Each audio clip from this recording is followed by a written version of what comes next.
Amém, meus irmãos. A paz do Senhor Jesus. Amém. Vamos nos colocar sobre os pés. Vamos dar início à nossa aula dessa noite, a quarta aula do nosso livro Pentateuco.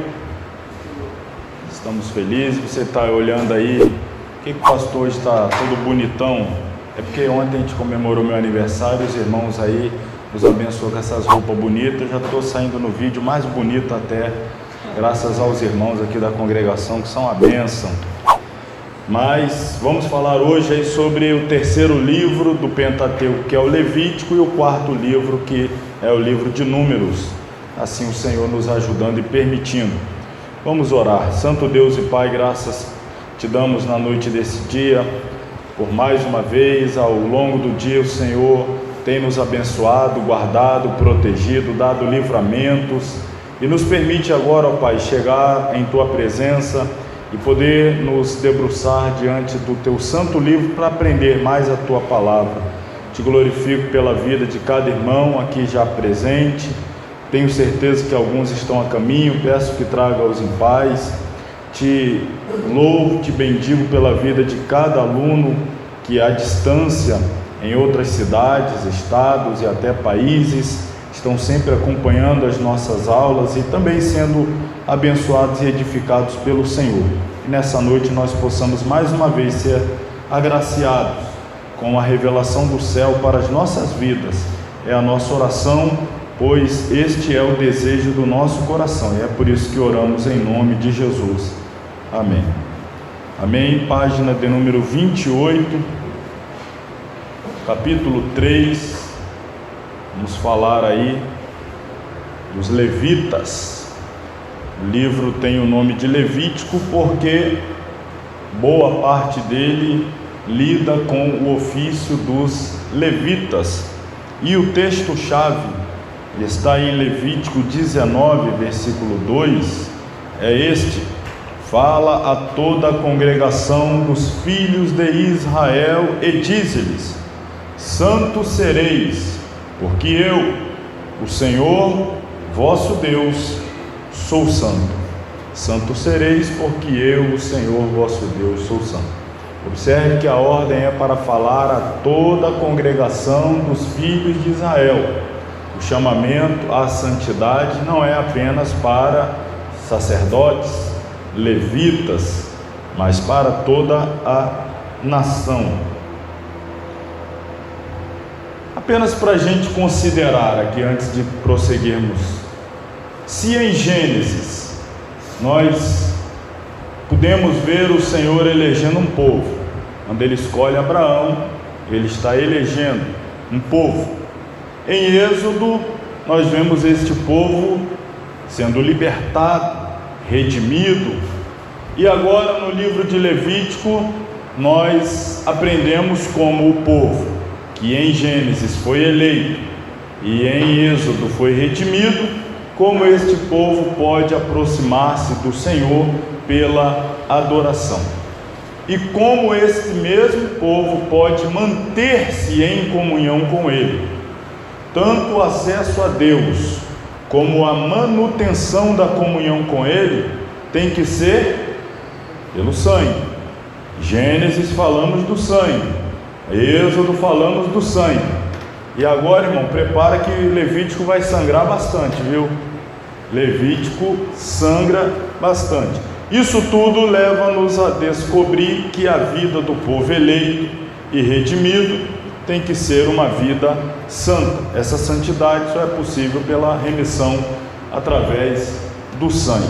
Então o livro de Levítico lida com a santidade, o código de santidade que Deus entrega ao seu povo. Então o livro de Levítico nos apresenta o padrão de santidade estabelecido por Deus, a fim de que o seu povo continue a ter comunhão com Ele. Então é um código, o livro de Levítico, que, como a gente já viu lá no início do nosso estudo aqui do Pentateuco, na verdade, originalmente, os nomes dos livros do Pentateuco são diferentes daqueles que temos na nossa Bíblia.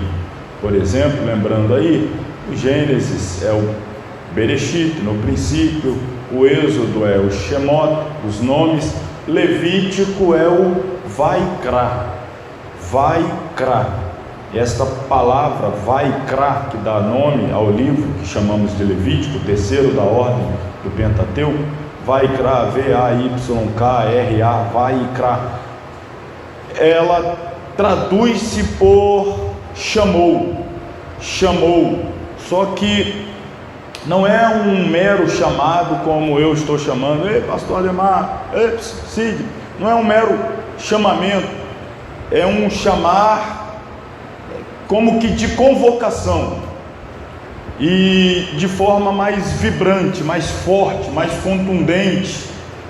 É por isso que alguns até traduzem o nome do livro como gritar, chamar assim, de forma forte mesmo, chamando a atenção, despertando a pessoa através de um brado forte.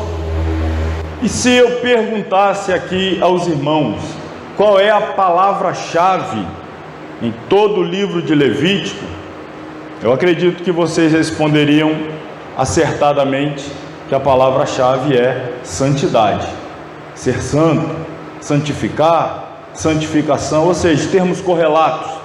Então, o que é que Deus está gritando em Levítico? Santidade.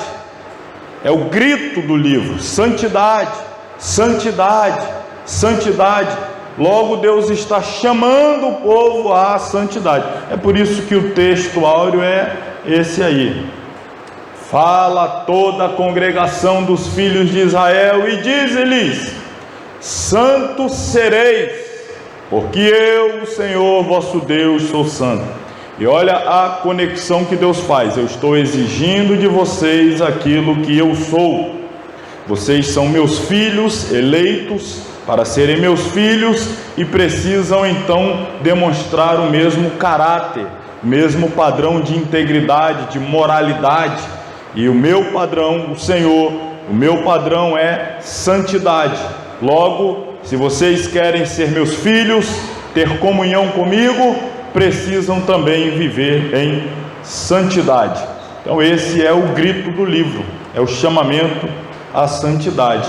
Se não observarmos estas normas, ou seja, se nós não atentarmos para o chamado a uma vida de santidade, automaticamente, aqui aplicando lá a época ao livro, então, se o povo não atender ao conclame, ao chamado, ao grito de Deus a uma vida de santidade, automaticamente eles seriam desligados da comunidade de Israel. E via de regra, esse desligamento era pelo meio da morte, tá? Era desligado, via de regra, pelo meio da morte. Ou seja, eles pagavam a pena capital. Então, Levítico é um livro de leis, de modo que analisaremos o seu esboço tendo esse fato em mente, leis.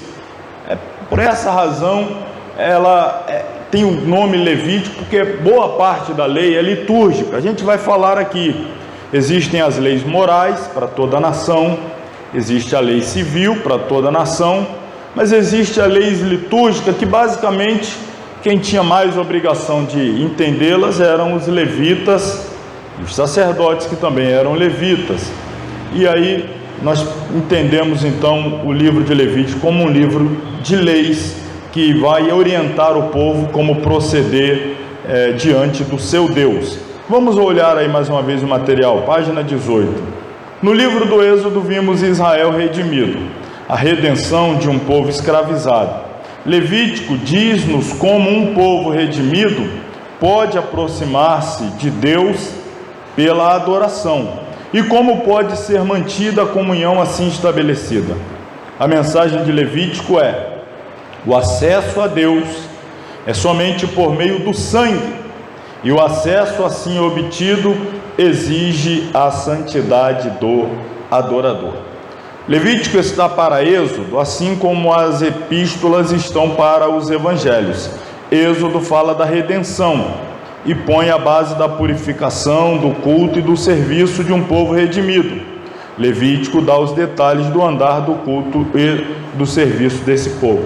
Então, assim como nós somos redimidos pelo Evangelho, que é a mensagem da salvação, mas nós temos nas epístolas o desdobramento da vida, da conduta, da postura do cristão, também em Êxodo nós estamos vendo esse povo sendo resgatado, redimido, e em Levítico os detalhes de como esse povo deve se comportar diante de Deus. Por isso esse paralelo. A teologia de Levítico liga a ideia de santidade à vida cotidiana, ou seja, não é uma santidade exclusivista do templo, mas é uma santidade que é demonstrada no dia a dia. Ela vai além do assunto de sacrifício, embora o cerimonial do sacrifício e a obra dos sacerdotes sejam também explicados com grande cuidado. O conceito de santidade afeta não somente o relacionamento que cada indivíduo tem com Deus, mas também o relacionamento de amor e respeito que cada pessoa deve ter com o seu próximo.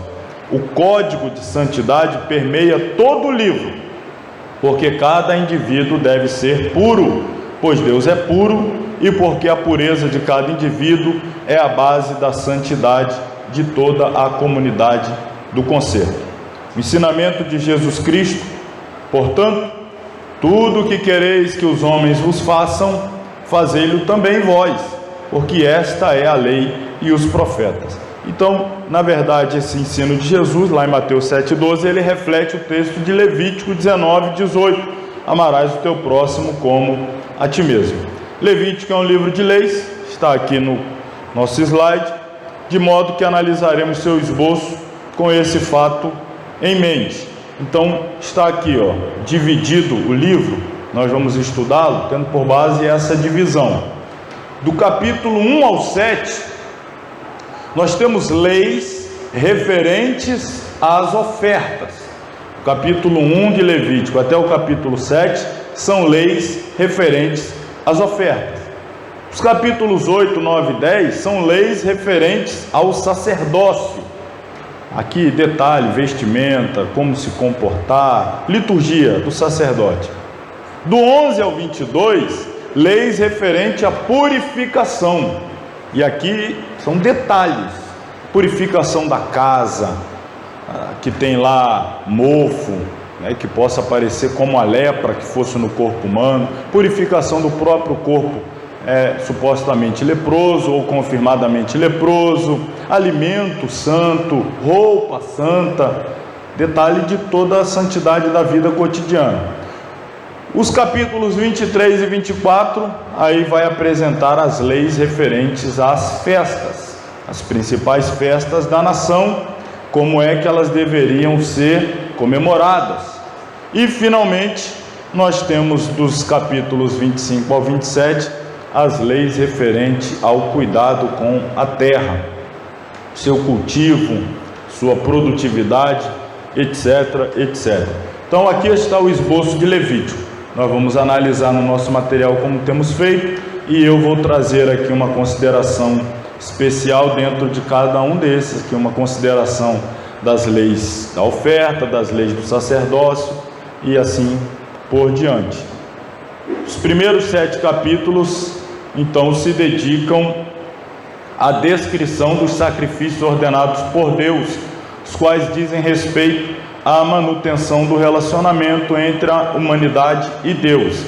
Adorar sem sacrifício é o quê? Inconcebível. Não existe adoração se não houver sacrifício. Deus exigiu adoração com sacrifício. Olha aí na página 29, estamos lá embaixo. Eu tinha destacado aí essa expressão: adorar sem sacrifício é algo inconcebível.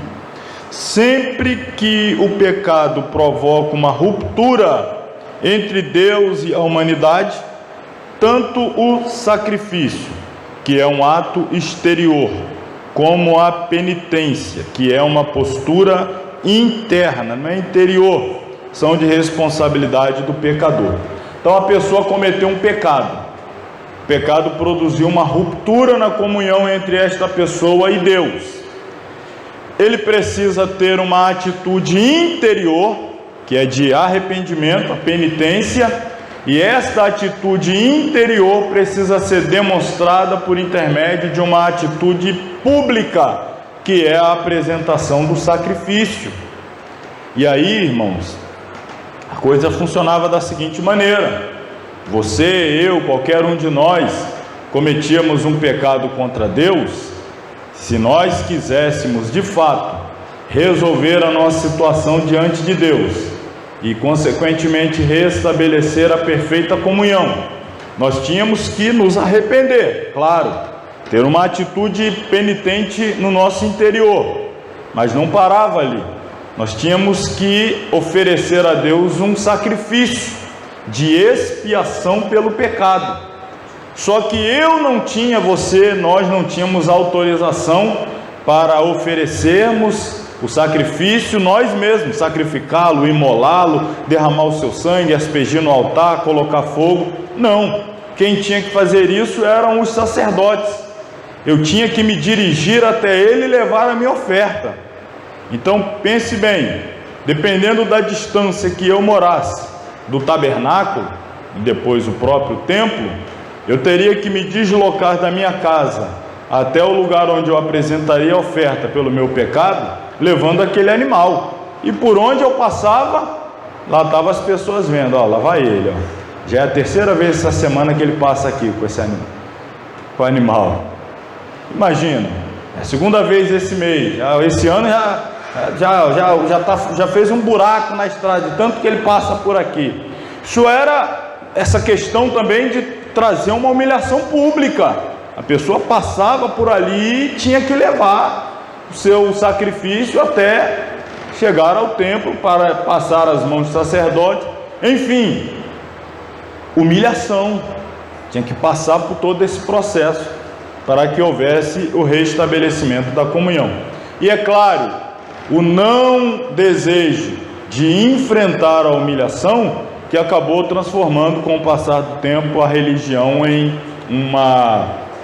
no caso de alguns, uma hipocrisia, para poder evitar alguns constrangimentos como esse. As pessoas passaram a viver então uma religião hipócrita, mas isso aí a gente fala em outra ocasião. Deixa eu parar aqui, vamos voltar aqui então na página 30 agora. Estou falando do primeiro tópico aí, né, do meu esboço. A gente está na página 29 lá o esboço, 1, 2, 3, 4, 5. Então estou falando aqui dos capítulos 1 a 7, dentro do esboço, que são as leis referentes às ofertas. Página 30. Assim os sacrifícios foram instituídos como meios pelos quais o povo pudesse manifestar a sua adoração a Deus. Os sacrifícios descritos são 5. E todos têm uma significação especial para o ofertante. Veja bem, quando a gente logo está chegando, já estamos chegando na nossa leitura anual, já estamos chegando no livro de Levítico, e você vai conseguir perceber mais facilmente esta ordem, como se apresenta ali as leis para o sacrifício. Primeiro nós temos a lei do holocausto. O que significa holocausto? É uma oferta inteiramente consagrada ao Senhor. Depois nós temos a oferta pacífica, que era comida em parte pelo sacerdote, em parte pelo ofertante. Mostra a comunhão com Deus, com seu Deus. A terceira era a oferta de manjares ou de cereais, constituída de farinhas, pães, grãos. Representava a oferta de uma dádiva ao Senhor, de tudo em reconhecimento da sua bondade. Olha, outro detalhe, porque sempre que a gente fala de oferta, a gente, no Antigo Testamento, é claro, automaticamente a gente só pensa em oferta de sangue. Geralmente as ofertas de sangue eram para expiação de pecado, mas eu poderia fazer uma oferta pacífica. O que é uma oferta pacífica? É uma oferta em ação de graças, uma oferta de gratidão. E aí poderia ser o quê? Comida. E o sacerdote partilhava, como se ele representasse o próprio Deus, e ali estivesse uma comunhão, uma oferta de comunhão, uma oferta pacífica. Então, ação de graças. Essa aí de manjares ou cereais era uma oferta também que representava parte da colheita. Então, também é uma oferta de gratidão. por bênçãos recebidas, e aí parte da bênção alcançada você ofertava. Poderia ser oferta de farinha, pães, grãos, etc. Aí a quarta já volta mais uma vez a oferta pelo pecado. Por meio dessa oferta, o israelita manifestava o seu arrependimento pelo pecado e o desejo de perdão e purificação. Então aqui tinha que haver derramamento de sangue. E também a oferta pela culpa foi dada no caso de ofensas que exigissem restituição. Esse tipo de oferta que, por exemplo, se o meu pecado que eu cometi contra Deus foi roubar um boi, uma vaca, um bezerro, um animal, por exemplo aqui do pastor Celso, não bastava eu chegar no templo e pedir perdão, eu tinha que restituir, e aí tinha até uma porcentagem além de restituição.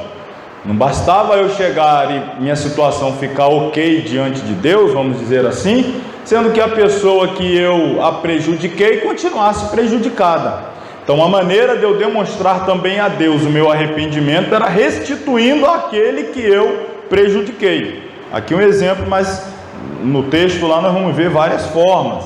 Inclusive havia na época os escravos, então se alguém ferisse o escravo, como recompensa ele tinha que dar alforria. Se alguém ferisse uma pessoa e ela ficasse inválida, a pessoa já tinha que arcar com as suas despesas lá para sua manutenção, já que ela não pode mais ter a sua própria subsistência. Então haviam leis para tudo, irmãos, havia lei para tudo. Deus pensou em tudo isso, e aí nós vemos esse tipo de lei. Bom, vamos aqui, olha, ofertas queimadas, é a primeira lá que eu apresentei, que são os holocaustos. Dedicação simboliza a dedicação da vida a Deus. O que é um holocausto? A palavra holocausto, ela vem do hebraico olam, e a palavra olam significa aquilo que sobe até Deus. O holocausto geralmente é quando você pega um animal, colocava no altar e o incendiava, o incinerava, a ponto de não sobrar nada, e a fumaça subia e Deus aspirava a fumaça do sacrifício. Isso era chamado de olam, aquela oferta subia a Deus, por isso o holocausto. E aí todo animal era consagrado, era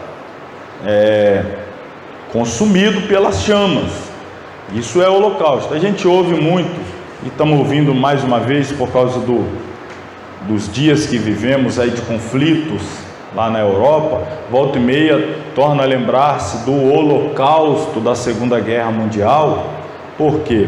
Porque muitos judeus foram mortos, alguns inclusive incinerados.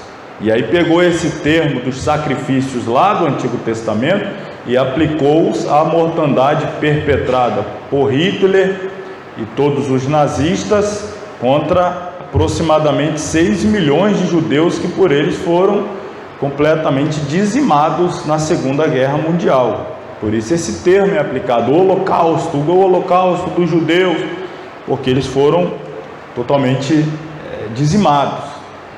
Então, oferta queimada, um holocausto é uma oferta queimada, que representa, fazendo aqui já a analogia espiritual, a completa entrega da nossa vida a Deus, a consagração total da nossa vida a Deus.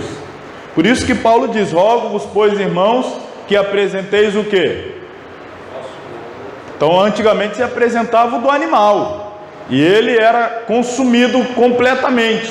Paulo diz: agora entregue-se você mesmo, coloque você mesmo no altar. A gente gosta muito do texto, né? O fogo arderá continuamente sobre o altar, não se apagará. Mas o que é que garantia a manutenção do fogo aceso no altar? Era a oferta. Se houvesse oferta o tempo todo sobre o altar, o fogo estaria continuamente aceso. Você retirava lá a cinza, limpava o altar e colocava mais lenha e a oferta, e o fogo continuava queimando. E aí então Paulo nos chama a que nós nos coloquemos no altar. Se você quer que o fogo arda continuamente, se entregue continuamente, se dedique continuamente, esteja totalmente dedicado ao Senhor, e assim o fogo arderá continuamente. Ofertas de cereais, é a segunda aqui, é oblação, ou seja, consagração da produção a Deus. Aliás, aqui eu até inverti a ordem, essa aqui que está como segunda no nosso material, que está na terceira. Aí vem a oferta de paz, que aqui é a oferta pacífica. Oferta de paz é o que? Expressão de agradecimento a Deus por partilhar com Ele e com os outros. Aqui está bem escurecido ali a oferta de restauração, de restituição. Mas vamos para cá, ó. Oferta pelo pecado, restauração à comunhão pelo sangue de um substituto. Nós vamos falar bastante disso aqui hoje, isso é importantíssimo. Isso aqui talvez seja o mais importante no livro de Levítico, é a oferta de substituição, a oferta expiatória, e a oferta pela culpa, que aí está, é a restituição pelos danos do pecado contra Deus, mas não esquecer também contra o próximo. Não posso pecar contra o próximo, repito, eu já pedi perdão a Deus, eu cheguei lá para um irmão, briguei com ele, xinguei, humilhei, ofendi ele publicamente, aí depois já conversei com Deus sobre isso, aí está resolvido. Aí o irmão lá, não tem como você resolver com Deus se não resolver. Não tem como você ter uma comunhão vertical perfeita se tem problema na comunhão horizontal. Então essa oferta pela culpa, tinha que haver também essa restituição. Eu estou aqui apenas apresentando, agora sim o destaque, dentro das leis referentes às ofertas.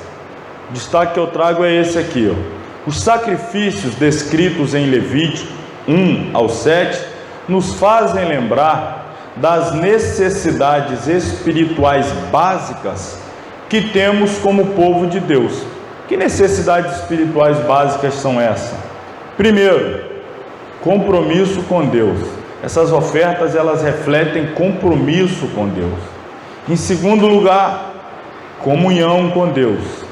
E em terceiro lugar, purificação de Deus em nós, Deus nos purificando. Então essas ofertas, elas demonstram o nosso compromisso, elas mantêm a nossa comunhão, e essa comunhão é mantida porque Deus constantemente nos purifica. O povo levava a oferta, recebia a purificação, e com isso mantinha a comunhão. Mantinha o compromisso de, se pecasse, levava a oferta mantinha a comunhão, esta comunhão era resultado da purificação. E isso nós sabemos que permanece ainda hoje.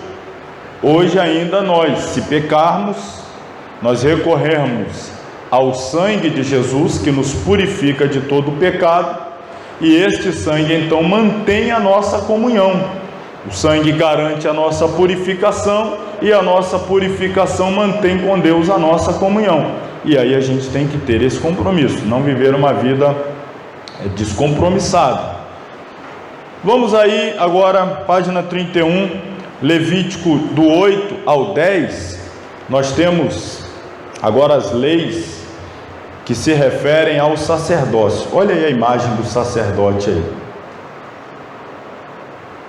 Olha a imagem do sacerdote. Talvez aqui não esteja dando para ver bem, mas você está vendo aí. Esses capítulos registram a consagração de Arão, seus filhos e sua iniciação no ofício sacerdotal. Os principais tópicos dessa sessão são os seguintes. Primeiro, no capítulo 8, nós temos a consagração. As cerimônias de consagração incluíam a lavagem com a água, o vestir de roupas sacerdotais, a unção com óleo, a oferta de sacrifícios e a aspersão de sangue. Isso aqui Moisés fez com Arão, depois foi feito com os filhos de Arão, e isso sempre era feito com os sucessores que vinham na sequência. Ou seja, eles eram publicamente lavados no altar, aliás, na bacia, e ali tinha chamado lavatório, Depois de se lavar, então, eles eram vestidos.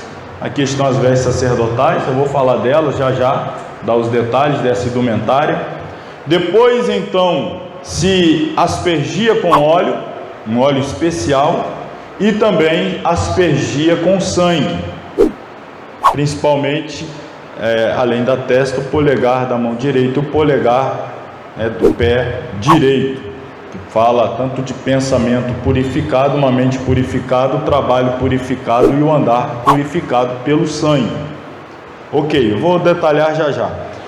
Em segundo lugar, no capítulo 9, antes que Arão e seus filhos pudessem fazer qualquer coisa, algo precisou ser feito por eles e para eles. Antes que Deus pudesse ministrar ao povo através deles, foi preciso ministrar para eles através de Moisés. Então Deus ordenou a Moisés que os consagrasse, para que eles estivessem aptos a trabalhar em benefício da nação. Então Moisés fez essa consagração, lavou, vestiu, ungiu, purificou com sangue e ofereceu um sacrifício por oferta dos pecados do sacerdote, que é importante. Os sacerdotes que seriam responsáveis por oferecer ofertas para que houvesse perdão dos pecados dos outros, tinham que primeiro ter uma oferta apresentada pelos seus próprios pecados. Ou seja, eu não posso fazer por outros aquilo que eu ainda não permiti que Deus fizesse por mim. Eu não posso interceder por alguém se antes, primeiro, a minha situação diante de Deus já não estiver resolvida. Então os sacerdotes primeiro ofereciam sacrifícios por ele, para uma vez o sacrifício por ele sendo aceito, eles pudessem então oferecer sacrifícios em prol do povo. E aí no capítulo 10 nós já temos o fatídico episódio com os filhos de Arão, Nadab e Abiú, que em vez de usarem fogo tirado do altar, usaram fogo estranho, fogo comum, para queimar incenso, a fim de impressionar a nação pelo caráter sagrado e a responsabilidade do sacerdócio. Deus escolheu esses homens para exemplo, destruindo-os pelo fogo. Aí nós temos aí a narração da morte de Nadab e Abiú, os dois primeiros filhos de Arão, porque ofereceram o sacrifício de fogo estranho no altar do Senhor. Vamos falar dessas vestes dos sacerdotes. Irmão, imagina que hoje tivesse que usar essas vestes sacerdotais aqui, hein? Vamos lá, olha aqui. Você tem aí também no seu material, Você pode olhar por aí. Vou começar por aqui. Eles tinham que entrar no lugar santo, e principalmente no Santo dos Santos, sempre descalços, em contato com o solo. Lembrar que eles eram pó, está em contato com pó. Eles usavam primeiro essa túnica branca, está aqui, linho fino, que vinha até o tornozelo. Depois vinha essa túnica azul, que vinha até a altura da canela, e aí nas bordas dela vinha intercaladamente uma romã, um sininho, uma romã, um sino, uma romã, um sino. Depois, por cima, olha lá, a túnica de linho fino ia até tornozelo e até o punho. Aí depois você tinha a túnica azul, que ia até mais ou menos o cotovelo, e aqui a canela. Depois você tinha aí, pela ordem, você tinha o éfode, que é essa vestimenta colorida aqui, totalmente bordada de azul, de púrpura, escarlate, carmesim, que cobria parte do peito e aqui até a altura da coxa. Ela era presa por um cinturão. Aqui está a borda do cinturão, que prendia ela então e todo o restante da roupa na cintura. Depois ele trazia no peito aqui o peitoral. Show! Esse peitoral aqui, que ficava preso de um lado e de outro por pedras de ônix, que faziam como se fosse uma espécie de fivela, prendendo aí o peitoral. No peitoral haviam 4 fileiras, com 3 pedras em cada fileira, e em cada pedra é escrito o nome de uma das tribos de Israel. Então você tem 3 tribos, mais 3, mais 3, mais 3, as 12 tribos. A sequência das pedras está ali. Deixa eu ver se eu coloquei aqui. Aqui não. Mas a gente vai lendo o texto depois: sardio, topázio, carbúnculo, esmeralda, safira, etc. Ali as pedras. Você tinha ainda aqui no lado, de um lado aqui do peitoral, de um lado e do outro, você tinha mais 2 pedras especiais, que eram o Urim e o Tumim. As 2 pedras especiais. Depois você ia para a mitra, tapar a cabeça, lá em cima. Era como se fosse, irmão, fazer uma analogia assim bem simplória, era quase como se fosse um chapéu aí de confeiteiro. Aquele chapéu bem alto. E para manter preso esse chapéu, essa mitra, colocava-se uma testeira, que é uma lâmina de ouro, para prender, como se fosse o que? Uma tiara, que chamam, diadema, não sei o nome que se usa, que as mulheres usam para prender o cabelo assim, mas colocava aqui, e gravada nela também a expressão Kadosh Ha Yehová, santidade ao Senhor. E essa era a indumentária do sacerdote. Ele usava ela sempre que ia oferecer sacrifício no lugar santo. E quando ele entrava no lugar santíssimo, era assim que ele entrava? Não. No lugar santíssimo ele ia só com a túnica branca. E a azul, ele não ia com toda essa indumentária não, ele ia mais simples no dia da expiação. A gente vai chegar até lá. Deixa eu mostrando aqui. Então tá aí, ó. Já mostrei para você. A túnica branca tá aqui, a túnica azul, o éfode, que é a outra túnica, o cinturão, tá ali o urim e o tumim, peitoral, as pedras de ônix lá nos ombros, a mitra e a testeira, santidade ao Senhor. Êxodo 28:4, estas pois são as vestes que farão: um peitoral, um éfode, um manto, uma túnica bordada, uma mitra, um cinto.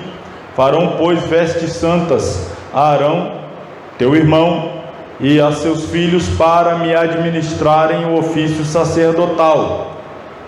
Continua: tomarão ouro, pano azul, púrpura, carmesim, linho fino, e farão éfode de ouro. Aqui está as coordenadas que foi dada lá para essas vestimentas: ombreiras que se unem as 2 pontas, e assim a unirá. O cinto de obra esmerada do éfode que estará sobre ele será de uma mesma obra, da mesma obra de ouro, de pano azul, de púrpura, de carmesim, linho fino torcido. E tomarás 2 pedras sardônicas, lavrarás nela os nomes dos filhos de Israel, 6 nomes numa pedra e 6 no outro. Detalhe, não falei esse detalhe aqui, que além dos nomes individualmente aqui em cada pedra no peitoral, aqui nessa pedra de ônix que ficava de um lado da ombreira e no outro, também havia o nome de 6 tribos em uma e o nome das outras 6 tribos na outra, para o sacerdote carregar a nação nos ombros. Ele carregava nos ombros e no peito, no coração. Sentia o peso, mas também tinha que sentir o amor por aquele povo. Aqui estão as pedras, mais ou menos, a sequência delas aqui, pela ordem. A ordem é um sárdio, um topázio, um carbúnculo. Esta será a primeira ordem. E a segunda ordem será uma esmeralda, uma safira e um diamante. Depois vem a terceira ordem: um jacinto, um agatá e uma ametista. Depois temos a quarta ordem: a turquesa, uma sardônica e um jaspe. Só lembrando, irmãos, a gente está falando do hebraico, então é sempre daqui para cá. Aí você tem aqui o sárdio, topázio, carbúnculo, Aí aqui você vai ter a esmeralda, aqui você vai ter a safira, aqui o diamante, jacinto, agatá, ametista, turquesa, sardônica e jaspe. E aí cada uma delas gravado o nome de uma das tribos de Israel. Eu coloquei aqui, na topázio vinha a tribo de Issacar, que lá no livro de Números tem a conta, só homens, sem contar mulheres e crianças, 54.400. Sárdio, tribo de Judá, 74.600 homens. Olha o peso que o sacerdote carregava aí, hein? Tribo de Gade, diamante, 45.650. Safira era a tribo de Simeão com 46.500. Turquesa, a tribo de Ruben, 46.500. Ametista era Benjamim, 35.400. Agatá, Manassés, 32.200. Jacinto, Efraim, 40.500. Jaspe, Naftali, 53.400. Ônix, tribo de Azer, 41.500.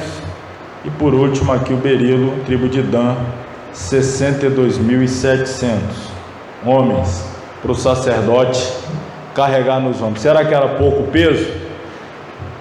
Pesado o cargo, né? Então, esses aí é o que temos nos capítulos 8 e 10 de Levítico. Vamos agora aí na página 32, falar então dos capítulos 11 a 22. Qual é o resumo desse capítulo? Está aqui, ó. Façamos um resumo desta sessão da seguinte maneira: Israel como nação santa. Então, as leis referentes à pureza. Em primeiro lugar, tem o que? Alimento. É aqueles textos lá, né, irmão? Ó, isso você pode comer, isso não pode. Tem olho, tem a unha fendida, rumina, tem não sei o que, tem escama, não tem escama. Aí você lê aqueles textos todos lá. Alimento santo. 2, corpos santos. Lei referente ao corpo. Questão de fazer alguma marca no corpo em relação à adoração a alguém. A questão da lepra. Santidade, a pureza do templo do Espírito Santo, o corpo. Terceiro, lares santos, a santidade no lar, inclusive o próprio lar fisicamente falando, cuidado para que o lar fosse um ambiente também puro.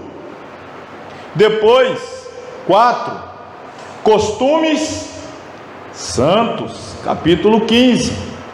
Capítulo 16, nós temos a santidade renovada anualmente. Yom Kippur, o dia da expiação, vou falar sobre isso daqui a pouco. Capítulo 17, o culto santo. Capítulo 18, moralidade santa. E o capítulo 19, 20, 21 e 22, costumes e vestuários santos. Então a nação, para ser santa, tem que ter alimento santo, corpo santo, lar santo, costume santo, santidade renovada, culto santo, moralidade santa e costume e vestuário santo. Isso era o que Deus demandava e ainda demanda do seu povo. Então, qual é o meu destaque aqui nas leis referentes à pureza? Claro, mais importante dentro desse capítulo é a santidade renovada anualmente.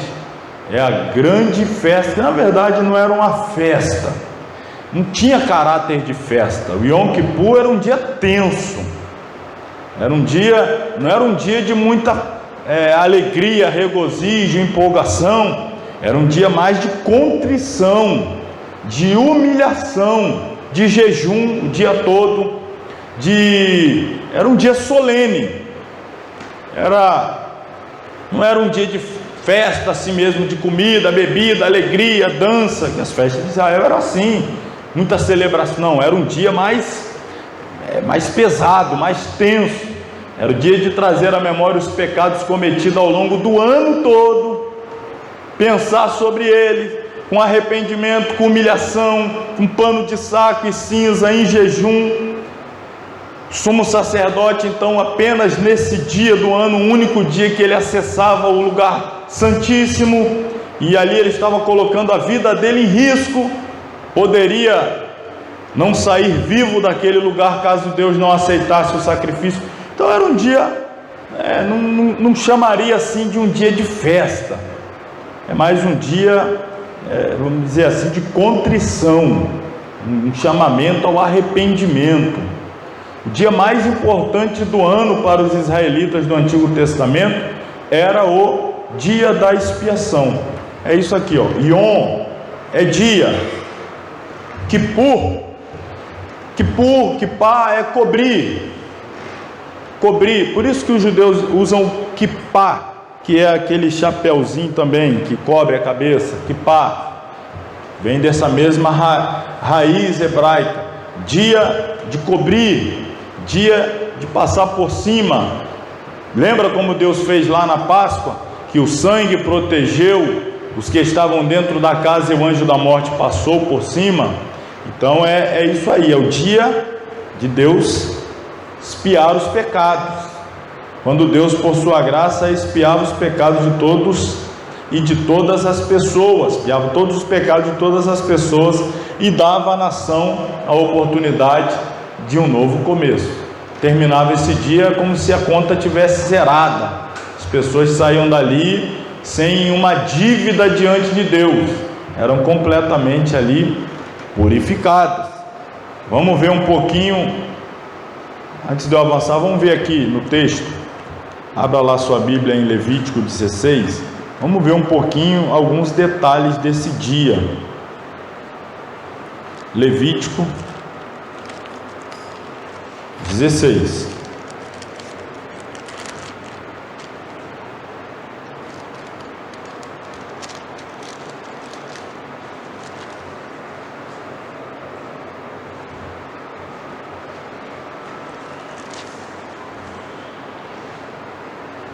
Para não lê-lo todo, vou pegar só o final aqui a partir do versículo 29.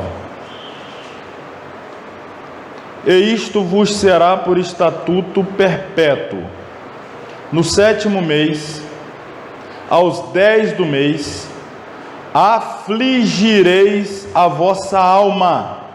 Olha aqui, esse é o sentimento, aflição na alma. Nenhuma obra fareis, nem o natural, nem o estrangeiro que peregrina entre vós, porque naquele dia se fará expiação por vós, para purificar-vos, e sereis purificados de todos os vossos pecados perante o Senhor. É um sábado de descanso para vós. E afligireis a vossa alma, isto é estatuto perpétuo.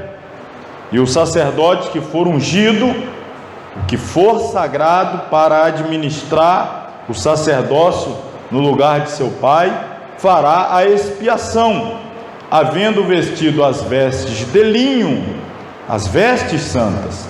Assim expiará o santo santuário, também expiará a tenda da congregação e o altar. Semelhantemente fará expiação pelos sacerdotes e por todo o povo da congregação. E isto vos será por estatuto perpétuo, para fazer expiação pelos filhos de Israel de todos os seus pecados, uma vez no ano. E fez Arão como o Senhor ordenara a Moisés. Daqui a pouquinho eu vou dar mais detalhes, a gente vai falar um pouquinho mais sobre o dia da expiação.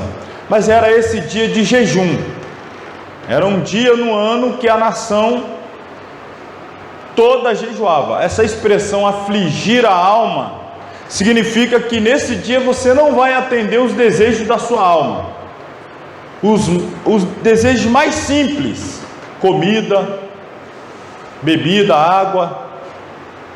Não é um dia de alegria, não é um dia de satisfazer a alma, não é um dia de regozijo, é um dia de humilhação, É um dia de você punir a alma, pensamento, sentimento, onde você está fazendo ali um autoexame dos pecados, para que você possa ser purificado e ter então a santidade renovada diante do Senhor. Nesse dia então toda a nação se congregava. O templo ou o santuário ou o tabernáculo era purificado, o sangue era aspergido sobre as partes do santuário, o altar, e depois o sacrifício então era levado até o sangue do sacrifício era levado até o lugar santíssimo, o santo dos santos, para ali poder então fazer a expiação pelo sangue. Depois eu vou fazer aqui ainda alguma comparação, trazer detalhe sobre aquele comparativo que se faz desse dia da expiação com o sacrifício de Cristo em expiação pelos nossos pecados. Mas aqui nós já temos este sacrifício imperfeito. Por que imperfeito? Primeiro, porque havia necessidade de repetição, aí já mostra a sua imperfeição, enquanto que o sacrifício oferecido por Cristo foi um único e definitivo, visto ser perfeito. E também porque aqueles sacrifícios eles não removiam os pecados, eles cobriam os pecados. Já Jesus, o Cordeiro de Deus, é aquele que tira o pecado do mundo. Então lá o que era feito era apenas uma cobertura. Daqui a pouquinho eu dou mais detalhes ainda também sobre este dia. Vamos avançar aí um pouco mais. Vamos agora falar das leis referentes às festas. Página 32. O sábado, podemos considerar esse dia como um dia de festa semanal, no qual descansavam de todos os seus trabalhos e se reuniam para o culto. Depois nós tínhamos aí a Páscoa e a festa dos pães asmos. Observe que havia duas festas numa só. A Páscoa, na verdade, marcava o início, celebrando a passagem do anjo da morte pela casa dos israelitas, com a duração de um dia, e a dos pães asmos comemorava a partida, durava 7 dias. Então começava na Páscoa e seguia-se uma semana. Primícias, comemorava-se logo após esta festa, quando um feixe da colheita das primícias era movido perante o Senhor.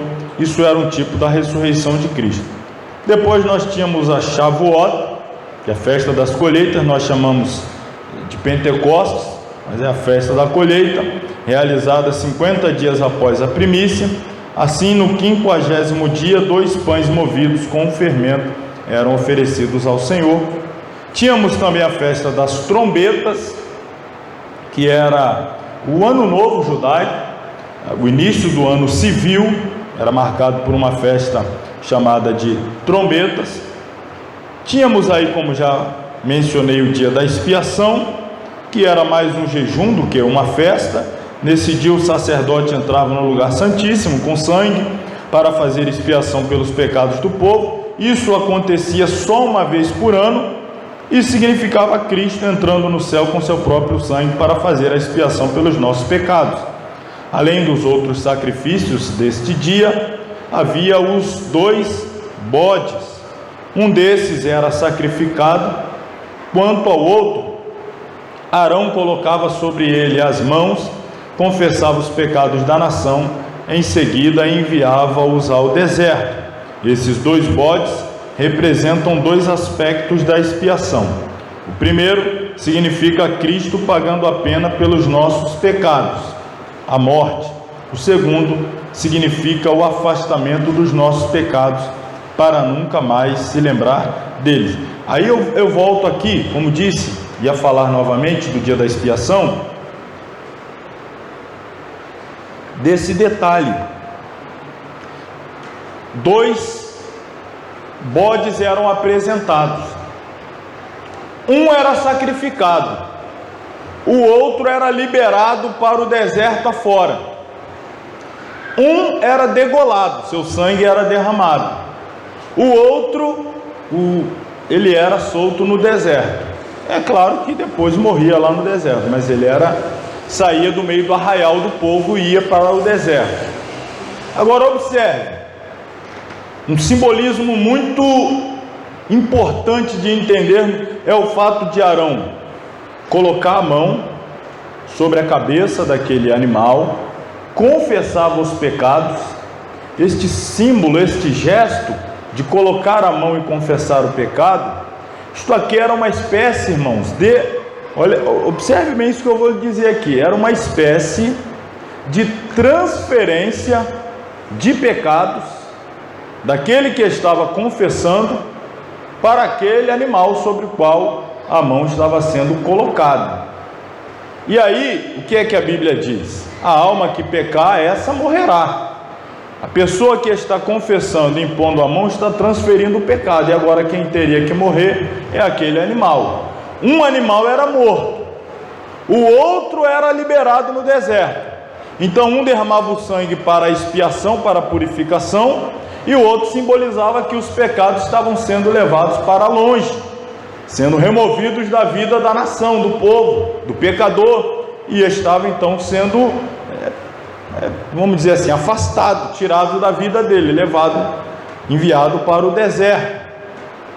É por isso que nós, quando entregamos a vida a Cristo, nós levantamos a mão, confessamos o pecado.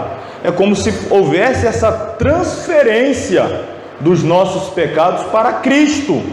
E aí, se os nossos pecados são transferidos para Ele, já não somos nós quem devemos morrer, mas é Ele, e Ele morreu no nosso lugar. Só que Ele não leva os pecados para um deserto qualquer, não. Ele leva para Ele mesmo os nossos pecados, e Ele morre pelos nossos pecados, Ele remove de nós os nossos pecados, Ele nos purifica de todo o pecado. Então Jesus é este Cordeiro de Deus que tira o pecado através do sacrifício de sua própria vida. A outra festa, que é dos tabernáculos, esta se comemorava no dia em que os israelitas habitavam em tendas, depois da sua saída do Egito. Uma vez que esta festa vinha depois da colheita, podemos tomá-la como típica do regozijo dos santos na presença do Senhor, depois da grande reunião. Então, olha aí a sequência, eu coloquei aí de 5 festas, como elas se manifestam a história da redenção. Eu omiti o dia da expiação, visto que ela não é propriamente uma festa, mas um jejum. Então, qual é a ordem que nós temos aí? A Páscoa. O que a Páscoa simboliza? Está aí na frente. A crucificação. Depois nós temos primícias, que é o símbolo da ressurreição. Logo depois vem o Pentecostes, que é o derramamento do Espírito. Depois vem a festa das trombetas, a trombeta soando, que simboliza o arrebatamento dos vivos e a ressurreição dos mortos, para iniciar um novo ano. Mas aqui já é uma nova era, uma era celestial. E aí, por último, nós temos a festa dos tabernáculos, que tipifica a nossa morada na presença do Senhor, depois da grande reunião com Ele, ou seja, o encerramento da peregrinação por essa terra, a fim de estarmos para sempre com o Senhor. Meu destaque aqui em leis referentes às festas, está aqui, sábado semanal, aponta para Deus como Senhor do nosso tempo. A Páscoa, Cristo morrendo por nossos pecados. Pães asmos, separação do pecado. Pão asmo é pão sem fermento, fermento é o símbolo do pecado. Então pão asmo é pão sem fermento, significa separação do pecado. Primícia, Cristo, a ressurreição dos mortos, o ressurreto. Pentecostes, o nascimento da igreja. Trombetas, a convocação do povo de Deus para estar com Ele. E tabernáculos, então, a nossa morada com o Senhor, nosso chamado para estar com o Senhor. É essa a ordem como eu apresentei aí: Páscoa, crucificação, primícia, ressurreição, Pentecoste, derramamento, trombeta, arrebatamento, tabernáculo, a morada na presença do Senhor. Vamos à última aí, leis referente à festa. E aí hoje a gente vai fazer um pouquinho diferente aqui na congregação. Vamos fazer um teste e fazer um intervalo. Depois a gente retorna para a segunda parte da aula. A gente sai para um intervalozinho. Você pegar um pouquinho de café, jogar no rosto assim, acordar. Café bem quente. Acho que deve dar certo. Vamos ver. Então, o último aí. Avisa aí, por favor. Alguém avisa aí as irmãs lá para elas. A gente vai fazer um intervalo. Depois a gente retoma. Leis referente à terra. É a última parte, aí, páginas 34 e 35. Temos aí o ano do descanso, capítulo 25, que é o ano do jubileu, vou falar sobre ele. Recompensa e castigos, capítulo 26, e os votos, no capítulo 27. Vamos falar do ano do descanso, ou de jubileu. Era um ano sabático, celebrado de 50 em 50 anos, por isso esse termo jubileu, né? A nossa igreja recentemente comemorou o jubileu de ouro, e como eu fui um dos pregadores, achei por bem inclusive pregar dentro dessa festa aqui do jubileu, fazer essa conexão, porque de 50 em 50 anos se celebrava essa festa, e ela começava justamente no dia da expiação, depois que os pecados do povo eram expiados. Nesse tempo, dava-se à terra o descanso de cultivo, todas as dívidas eram perdoadas, todos os escravos hebreus eram postos em liberdade, e todas as propriedades eram restituídas aos seus primitivos donos. O propósito do jubileu era evitar a escravidão perpétua dos pobres e a acumulação de riqueza entre os ricos, e também preservar a distinção entre tribos e suas possessões. Foi este ano que Cristo proclamou como o ano aceitável do Senhor. Como tipo, o jubileu encontra seu cumprimento parcial na dispensação do Evangelho, e seu cumprimento completo se dará durante o reino milenial de Cristo. O ano do jubileu, portanto, não é um ano de fome, mas uma época em que todos retornam ao paraíso, graças à fiel provisão divina para a necessidade de todos. Então vamos destacar aqui, para encerrarmos o livro do Levítico, e essa primeira parte da aula, vamos destacar aqui o ano do jubileu, o ano sabático de descanso para a terra. O que era isso? De 50 em 50 anos, ou seja, após uma sequência de 7 anos sabáticos, porque na verdade a terra tinha que descansar a cada 7 anos. Se trabalhava 6, descansava no 7º, trabalhava mais 6, descansava o 7º, mais 6 de trabalho, 7º de descanso. Qual foi o compromisso que Deus fez com a nação? Da mesma forma, olha como o povo vinha já há 40 anos no deserto. Claro que ainda aqui ainda não tinham se passado os 40 anos quando Deus estabeleceu. Estamos aqui em Levítico, então o povo está parado no pé do Sinai. Estamos ainda ali dentro do primeiro ano, mas o povo já estava experimentando o que Deus havia prometido em relação à provisão do céu, o maná. Chovia maná por 6 dias, o povo recebia no primeiro dia, segunda, domingo, comia, não podia guardar para segunda, se guardasse apodrecia, mas na segunda chovia de novo, comia, na terça mais uma vez. Quando chegava a sexta, caía uma porção dupla, e aí aquilo que sobrava, o povo podia guardar para o sábado. Quando chegava no sábado, não apodrecia. Se eles guardassem da terça para a quarta, apodrecia. Da quarta para a quinta, apodrecia. Da quinta para a sexta, apodrecia. Da sexta para o sábado, não, porque no sábado não caía. Então Deus mandava uma bênção dupla na sexta, para que não houvesse necessidade de colher lá o maná no sábado.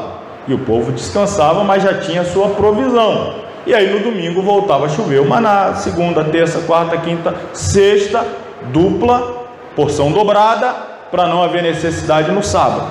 E aí Deus se comprometeu a fazer a mesma coisa anualmente. Deus iria dar uma boa produtividade à terra no primeiro ano, no segundo ano, no terceiro, no quarto, no quinto.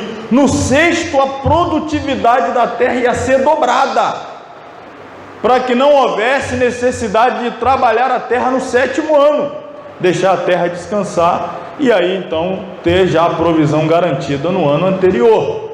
Então tudo aquilo que Deus foi fazendo com eles diariamente, Deus prometeu que faria anualmente, e eles teriam que guardar a cada 7 anos um ano sabático. Quando se completassem 7 anos sabáticos, ou seja, 7 vezes 7, 49, aí viria o 50º ano.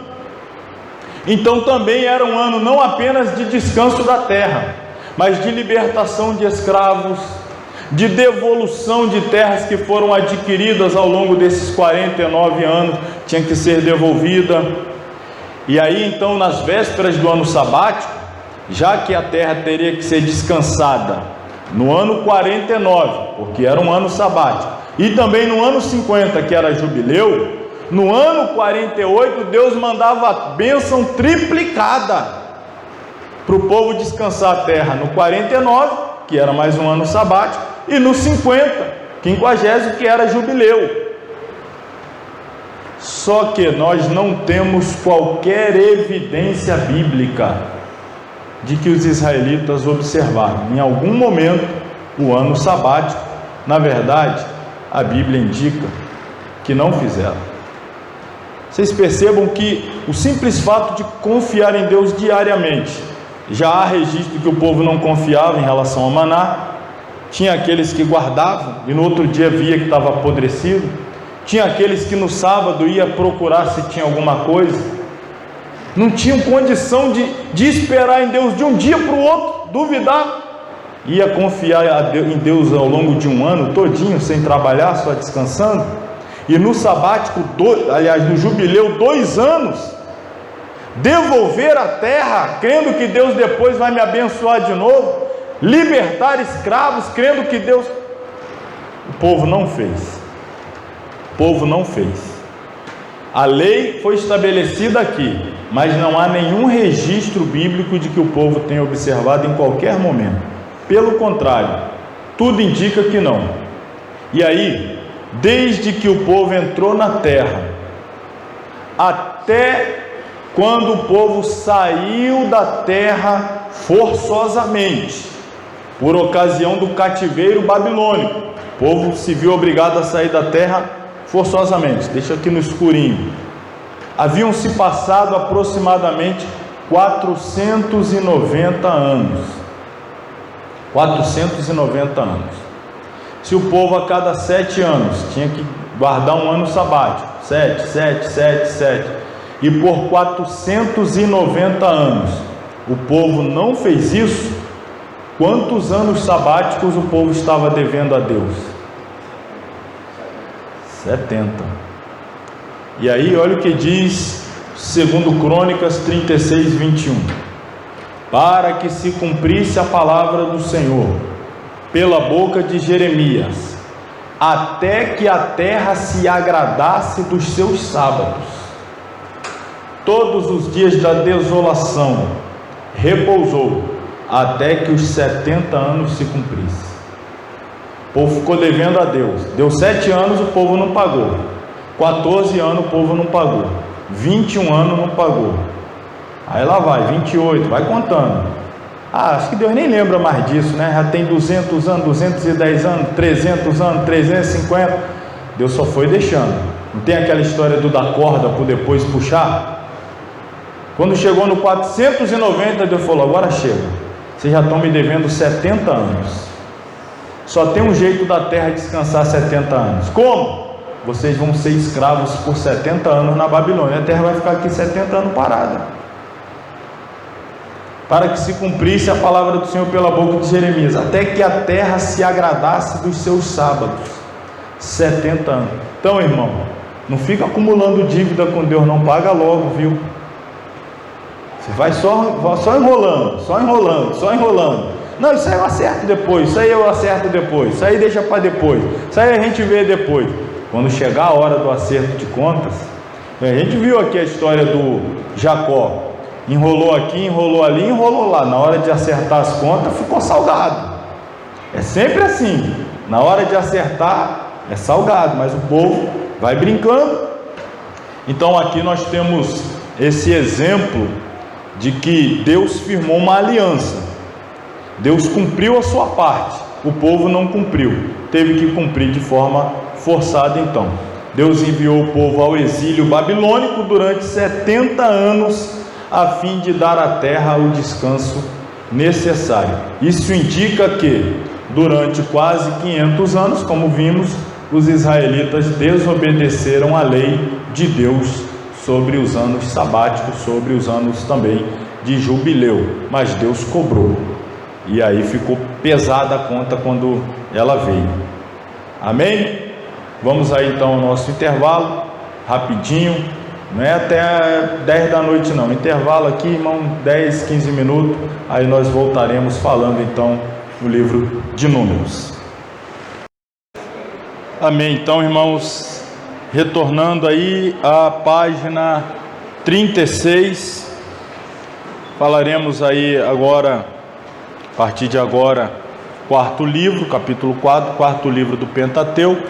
Está aqui, tabernáculo, a visão do tabernáculo que já foi levantada, as tribos já ao entorno dele, ao pé do Sinai. Livro de Números. Se em certos aspectos Levítico parece um título estranho para o terceiro livro do Pentateuco, o mesmo poderia ser dito sobre o título do quarto livro. Números vem de numeri, da Vulgata, que por sua vez foi extraído de aritmoi, da Septuaginta, expressão grega. Contudo, embora o livro de Números tenha este título em virtude dos censos que houve no meio de Israel antes de entrar na terra prometida, o título mais apropriado, o que é aplicado na Bíblia hebraica, é esse que está aí, Bemidbar, que significa no deserto. É isso aí, ó, Bemidbar, no deserto. Este título é extraído da quarta palavra do texto hebraico de Números 1:1, como está lá, ó. Falou mais o Senhor a Moisés no deserto. Só que quando a gente abre na Bíblia hebraica, a expressão lá é no deserto, falou mais o Senhor a Moisés. Por isso a primeira palavra que aparece é Bemidbar, no deserto. Em Êxodo, vimos Israel redimido, né? Aliás, em Gênesis ele foi eleito, em Êxodo redimido, em Levítico vimos Israel em adoração, e agora em Números vemos Israel servindo. O serviço do Senhor não deveria ser feito de uma maneira casual, razão porque o livro nos apresenta o quadro de um acampamento, onde tudo é feito segundo a primeira lei do céu. Olha aí qual é a primeira lei do céu: a ordem. O povo é numerado conforme as famílias, as tribos, famílias. Cada tribo é designado o seu lugar no acampamento. A marcha, o acampamento são regulados com precisão militar. No transporte do tabernáculo, cada levita tem a sua tarefa especial. Além de ser um livro de serviço e ordem, Números é um livro que registra o fracasso de Israel, que por não crer nas promessas de Deus, não entrou em Canaã e consequentemente peregrinou no deserto por castigo. Assim, no Antigo Testamento, Números é o livro do deserto. Ele descreve o fracasso da nação em Cádiz Barneia e seu andar errante pelo deserto até que a antiga geração incrédula morresse. Alguém até chegou a escrever ou descrever o errar de Israel pelo deserto como a mais longa marcha fúnebre da história. Foi uma marcha de quase 40 anos para morrer todo mundo. Números é um relato histórico da experiência do Israel antigo, porém pode também ser lido como uma analogia da experiência do crente.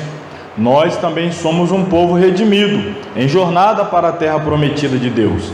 Nossa caminhada também é preenchida com provas e desafios, e também para nós somente uma fé que corresponda obedientemente ao Senhor pode nos preservar de desastres ao longo deste caminho. A esfera de ação de Números é uma jornada de 39 anos do povo de Israel no deserto, desde mais ou menos aí 1490 a 1451 a.C. Por que 39 e não 40? Lembrando que o povo já havia saído do Egito, 3 meses parado no Sinai, mais ou menos 1 ano até a edificação do tabernáculo. Então aí depois nós temos mais esses 39 para ter o todo de 40. Assim vamos fazer o seguinte esboço de Números.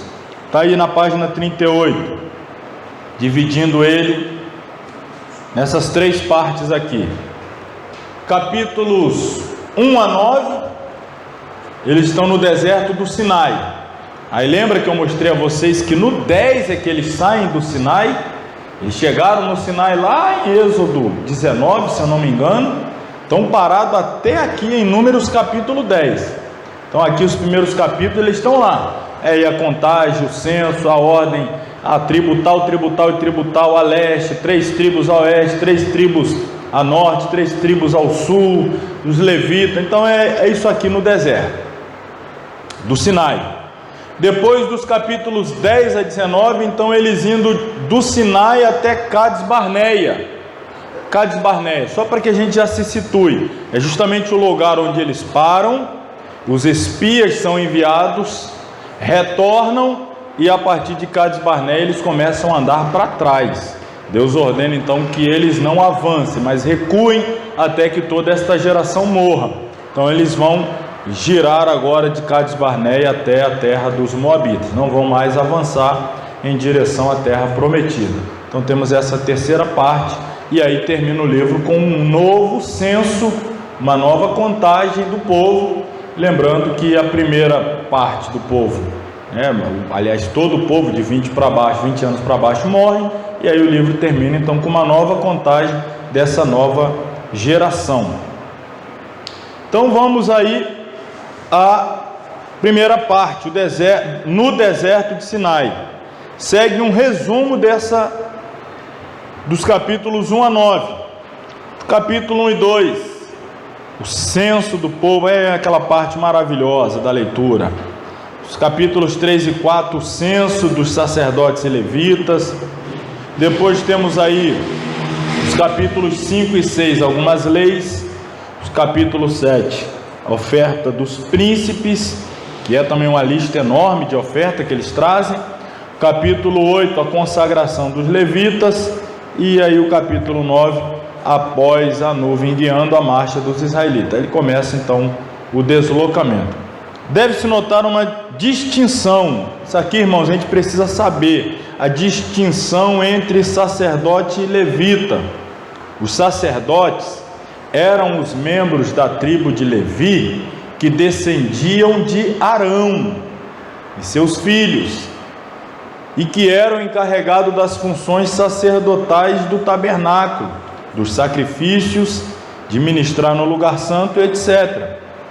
Os levitas, ou seja, os membros restantes da tribo de Levi, foram dados a Arão como auxiliares para cuidar do tabernáculo, com os seus móveis e utensílios. Logo, todos os sacerdotes eram levitas, mas nem todos os levitas eram sacerdotes. Como assim? Você lembra das 12 tribos? Aí uma das tribos, a tribo de Levi, Deus tirou ela parte e disse: não, essa tribo não vai ter parte na divisão da terra. Então vai ficar 11 tribos, como é que vai fazer? São 12 filhos, está removendo uma de Levi, vai ficar 11. Não, mas aí é de José.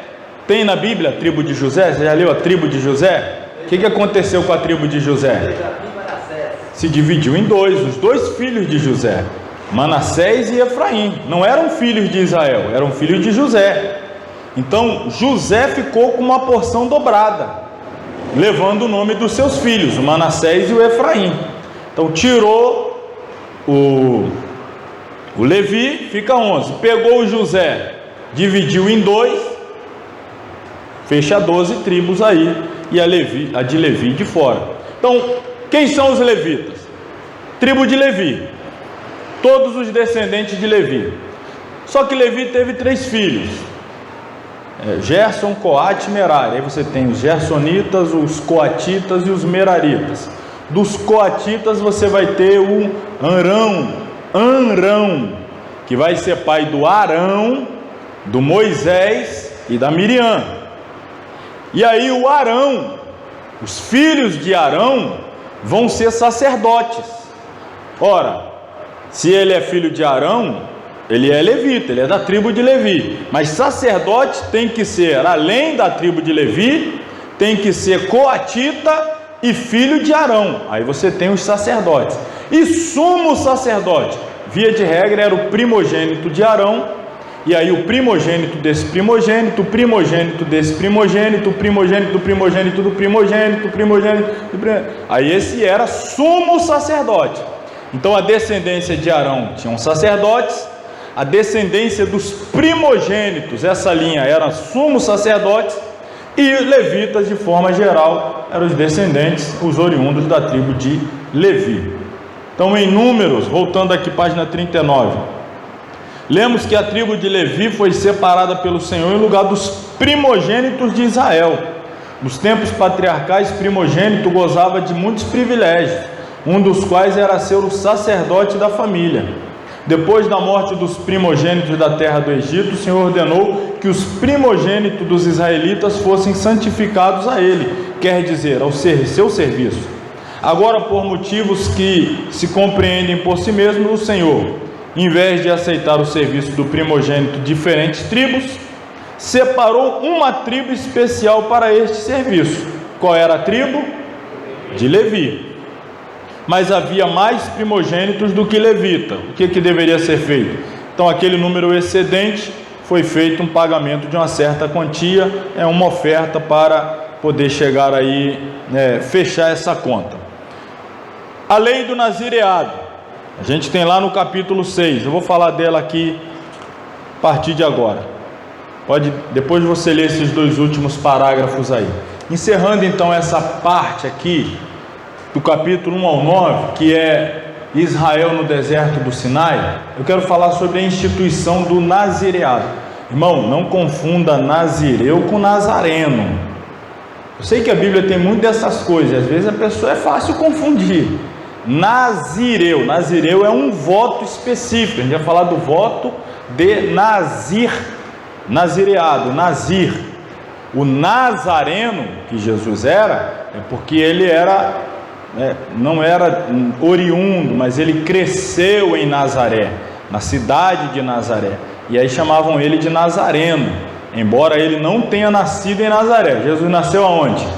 Em Belém, mas ele cresceu em Nazaré. Então as pessoas olham, o Nazareno, porque ele cresceu em Nazaré. Mas não misture com nazireu, isso é outra coisa.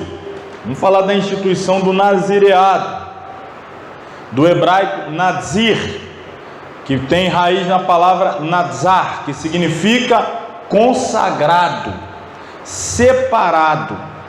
Dentro da Torá, nazar é o termo que designa uma pessoa que consagra-se a Deus por um tempo determinado, ou pode ser por tempo indeterminado.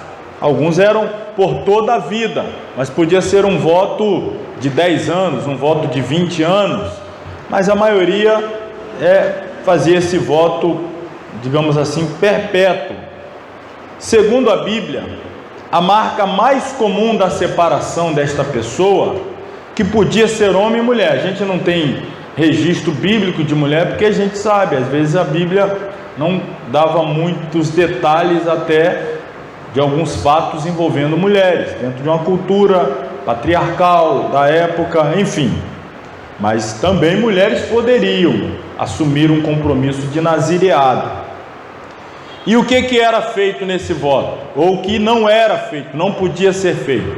Basicamente 3 coisas está incluído no voto de nazireado. Primeiro, eu acho que eu até acabei omitindo aqui, era o não contato com corpo de cadáver. Não se tocava em corpo morto, à exceção do pai ou da mãe.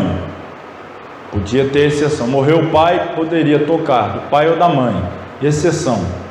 Fora disso, Você não podia ter contato com nenhum cadáver, de pessoa, de animal, de nada.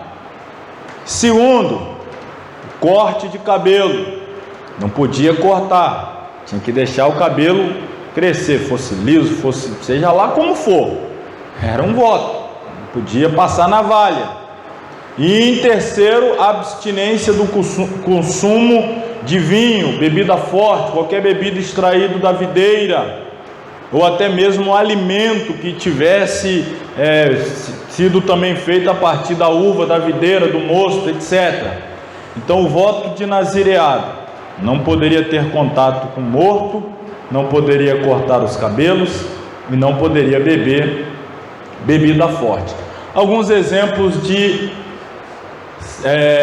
nazireus famosos: Sansão, talvez é o mais famoso de todos. Sansão. Samuel também teve voto de nazireado desde o seu nascimento. Em virtude desta consagração, tanto a mãe durante a gravidez como o futuro nazireu já se abstinham de certos alimentos, como carne, bebida fermentada, cortar cabelo, tocar cadáveres. Às vezes o anjo fala: você vai ser, o menino é consagrado desde o ventre. Então a mãe já não tocava corpo morto, já não bebia uma bebida forte, e já começava essa consagração desde cedo. Às vezes a gente vê imagens de Sansão, não é assim, fotos não literais, né? Onde você arrumou essa foto de Sansão? Gravuras, imagens que o pessoal cria. Aí o Sansão é sempre fortão, né? A Bíblia não fala que ele era fortão, não. De repente ele era até bem magrinho, bem a força sobrenatural dele, porque do jeito que coloca lá parece que é porque ele era bombado mesmo de academia, a força era advinda daquilo ali, não necessariamente.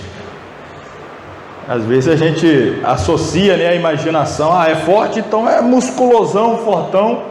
Não necessariamente, aquela sobrenaturalidade da força dele era advinda desse voto. E para fechar aqui, um detalhe também do Sansão, que é o mais famoso dos nazireus.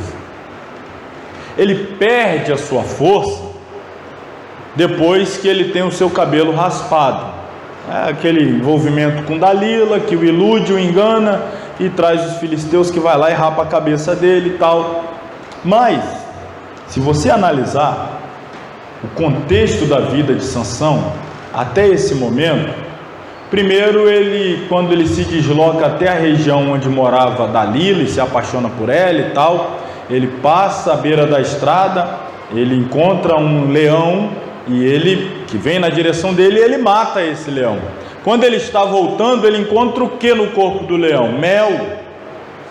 Ele inclusive pega aquele mel e leva para os pais. Aí eu te pergunto, como é que ele pegou aquele mel sem tocar no corpo do cadáver? Ele tocou no corpo de um cadáver. Depois você vê o Sansão envolvido numa festa lá com os filisteus. E aí todo mundo se embriagou, e dá a entender o texto que Sansão também tomou bebida forte. Depois cortou o cabelo, teve seu cabelo cortado. Aí brincou: não, se fizer isso comigo, se fizer, até que ele entregou. Aí alguém acha que foi só que o Sansão caiu de uma hora para outra. Não, perceba como ele veio caindo. Tocou no corpo morto, bebeu bebida forte, teve seu cabelo cortado. Não é de uma hora para outra, não foi da noite para o dia. Não era um dia ele estava super santo, no outro dia estava caído. Ele veio brincando, e aí chegou a conta para ele. No Novo Testamento, nós temos aí o nazireu João Batista. Embora o Novo Testamento nunca se refira a ele usando diretamente esse termo, o seu estatuto de nazireu deduz devido ao seu estilo de vida ascético, estilo de vida assim isolado. Em Lucas 1,15, o anjo informa a Zacarias, o pai de João, que a sua mulher, Isabel, a mãe de João Batista, daria à luz um filho e que não beberá vinho nem bebida alcoólica. Então deduz-se daí que ali estava se estabelecendo também um voto de nazireu, e que João Batista provavelmente também foi um nazireu. Vamos aí agora na página 30, parei aqui na página 40, segunda parte do esboço, de Sinai a Cades Barneia. O que nós temos aí? Capítulo 10, lembrando sempre desse capítulo, começa a marcha. do Sinai. Eles saem do Sinai finalmente e começam a marcha. Capítulo 11 temos algumas murmurações, concupiscências. Ainda no 11, Moisés quer entregar o cargo, Deus manda ele separar os 70. No capítulo 12 nós temos a sedição de Miriam e Arão. Meu comentário hoje vai ser aqui. Eu vou falar um pouquinho também no relatório aí dos espias e a incredulidade de Israel. E aí temos a rebelião de Coré, Corá, Datã e Abirão, e as leis cerimoniais. Olha, pelo tempo eu não vou ler esses parágrafos que se seguem, vou deixar para que você leia. Já vou aqui ao meu comentário, preciso fazê-lo. Qual é o meu comentário aqui nessa parte? Vamos começar pelo relatório dos espias. O relatório dos espias. Aliás, deixa eu falar primeiro da sedição de Miriam, está no capítulo 12. Pega a sua Bíblia e abre no capítulo 12, por favor.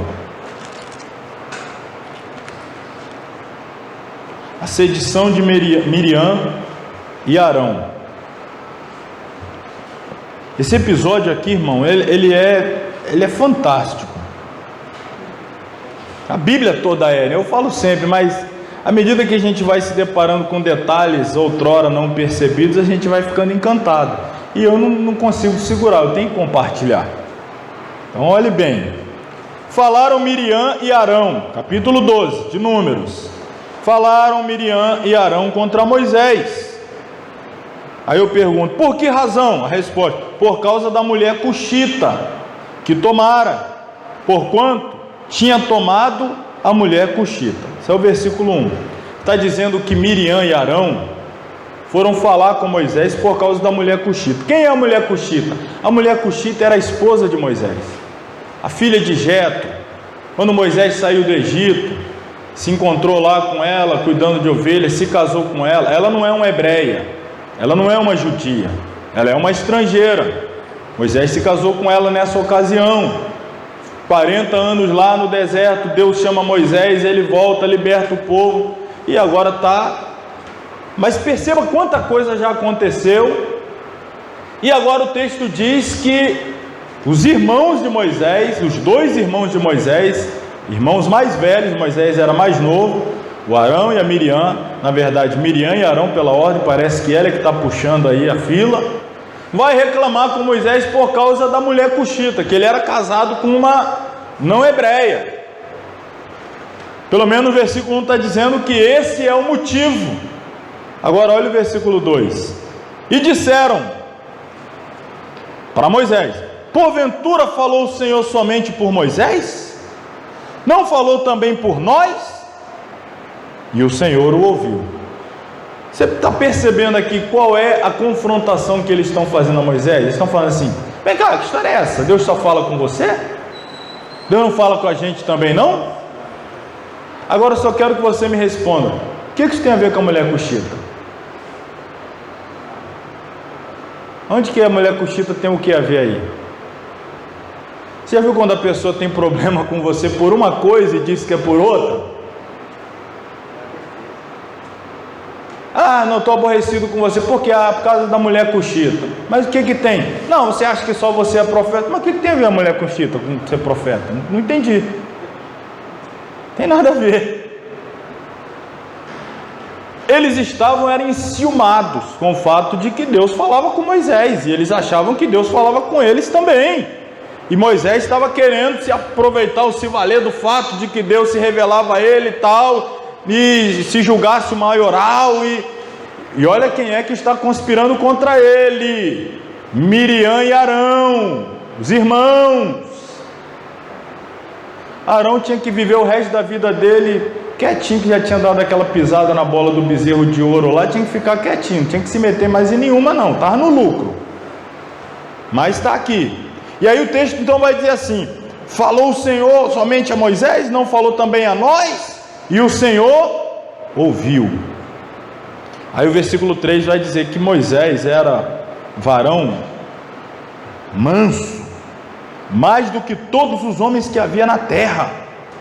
E logo o Senhor disse a Moisés, e a Arão, e a Miriam: vós três saí a tenda da congregação, e saíram eles 3.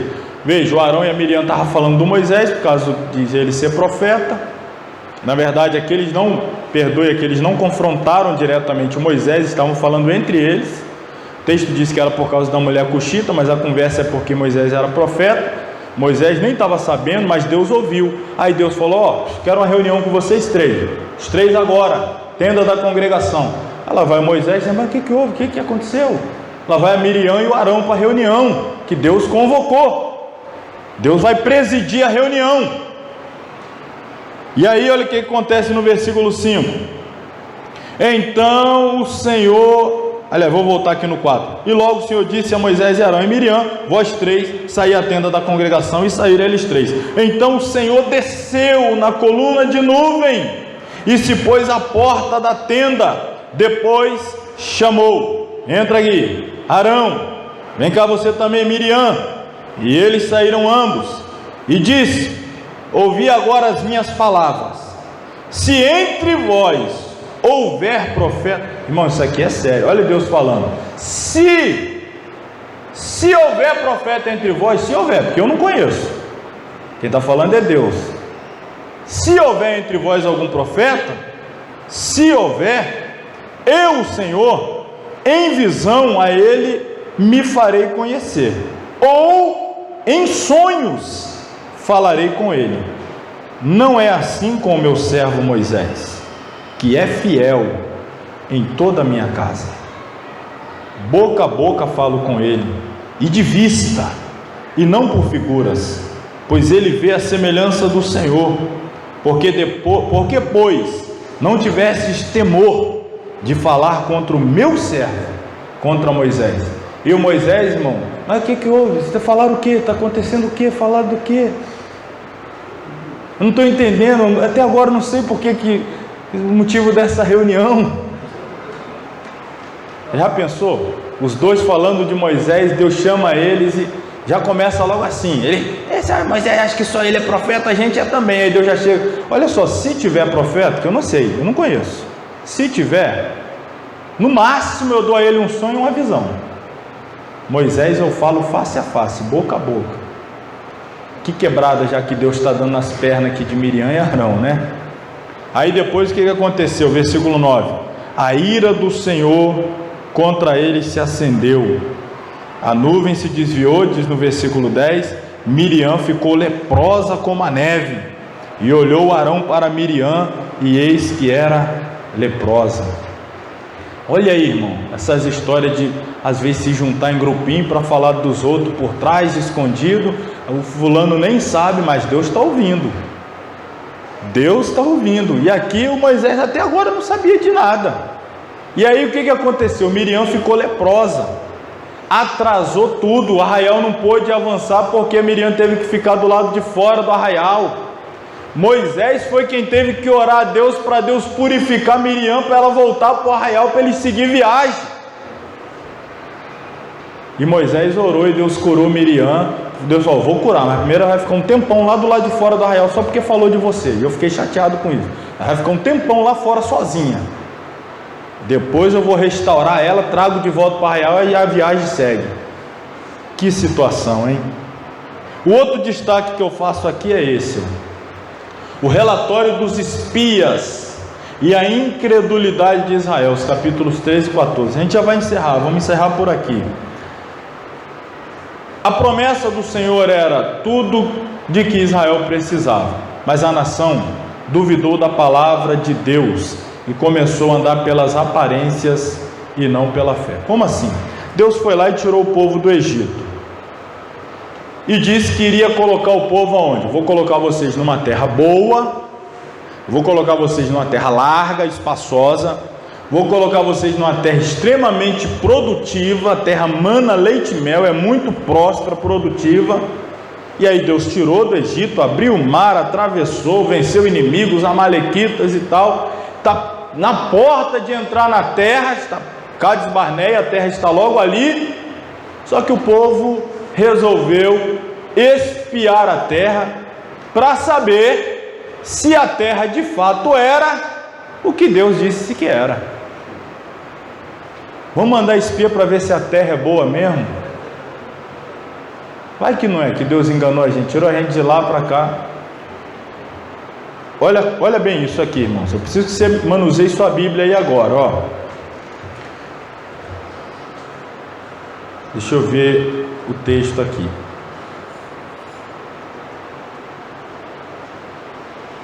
Tá aqui. Você pode acabar passando o resto da vida vagando de um lado para o outro, simplesmente esperando a morte, se você não andar por fé e sim por vista. O povo deu o primeiro passo vacilante aqui, quando pediram a Moisés que os deixasse enviar espias à terra, antes de todo o povo iniciar o ataque ao inimigo. É importante esclarecer, a ideia de enviar as espias foi do povo, não de Deus. Vamos ver esses dois textos aí. A gente está aqui em Números 13, versículo 1 a 3. Aí o texto vai dizer assim, ó: falou o Senhor a Moisés dizendo: envia homens que espiem a terra de Canaã, que eu hei de dar aos filhos de Israel. De cada tribo de seus pais enviareis um homem, sendo cada qual maioral entre eles. E enviou-os Moisés no deserto de Parã, segundo o dito do Senhor. Todos aqueles homens eram cabeça dos filhos de Israel. Só que nós precisamos interpretar esse texto que eu acabei de ler à luz desse aqui, ó. Vá lá agora em Deuteronômio 1, 21 e 23. Moisés vai fazer uma narrativa detalhada do que aconteceu nesse momento.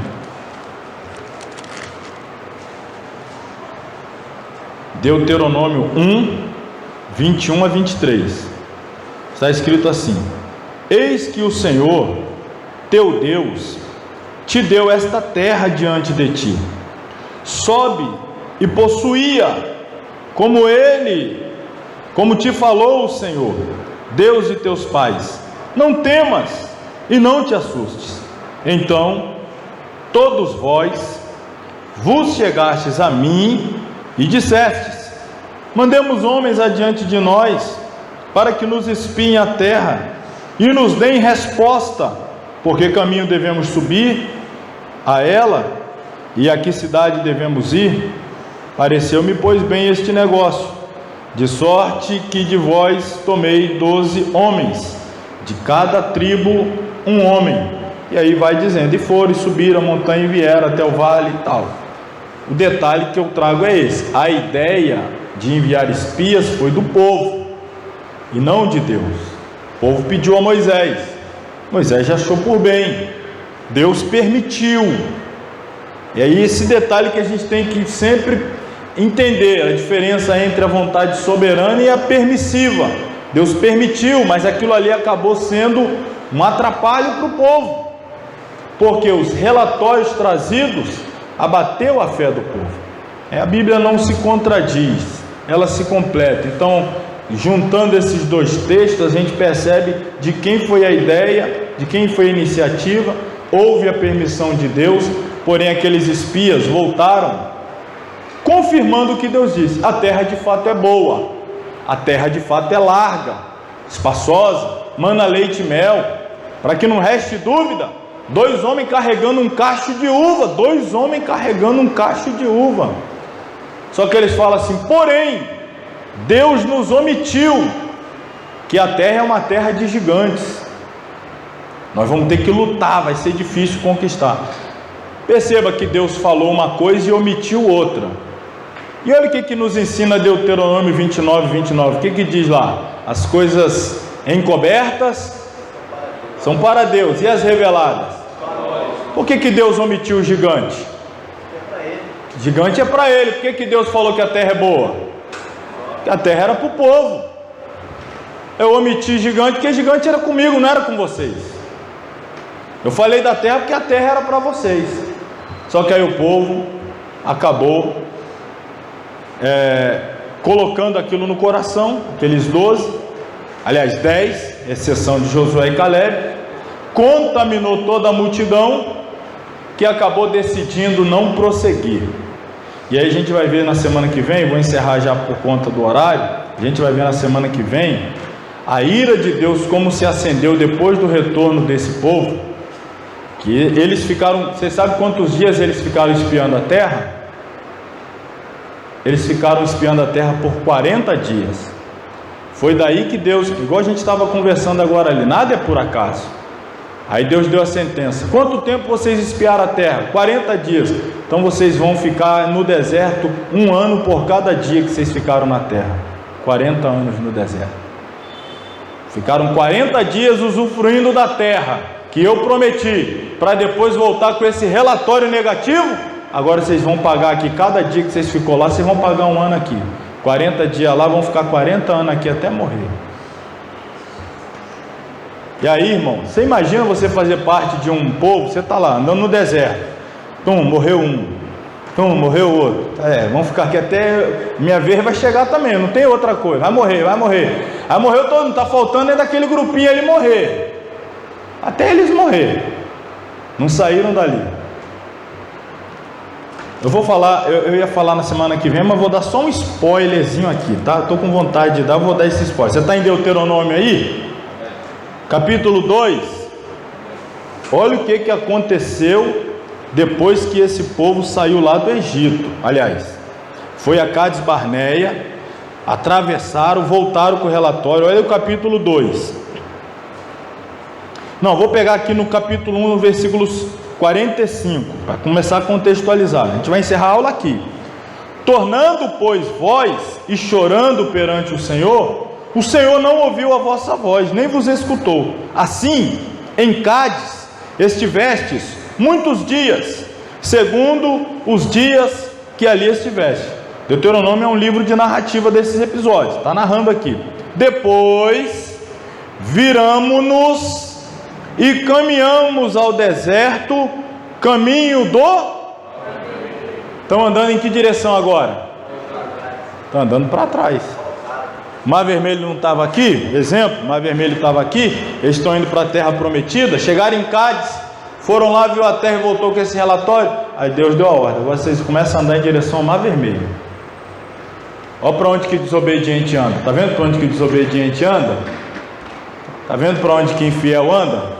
Deus, o caminho era para lá, agora está começando a andar para trás. E aí, olha o que acontece ainda na sequência. Então o Senhor me falou dizendo, agora versículo 3. Aliás, eu não li tudo no versículo 1. Depois viramos-nos e caminhamos ao deserto, caminho ao mar, como o Senhor me tinha dito.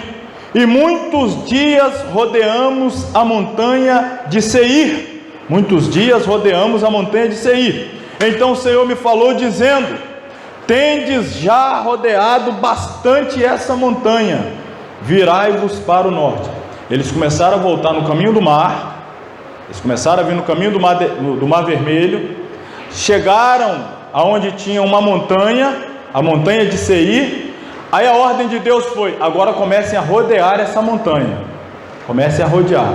Primeiro eles começaram andando para trás, agora começaram a andar em círculo. Depois que morreu todos eles, aí Deus disse: já rodeastes o bastante esta montanha, agora vocês podem de novo virar em direção à terra prometida e caminhar para lá. Então quem desobedece, das duas uma, ou anda para trás ou anda em círculo, ou anda para trás ou anda em círculo. Ficou ali. A gente já rodou essa montanha quantas vezes? Rapaz, eu tenho a impressão que eu já passei aqui. Rapaz, eu já passei aqui. Aqui não já passou aqui?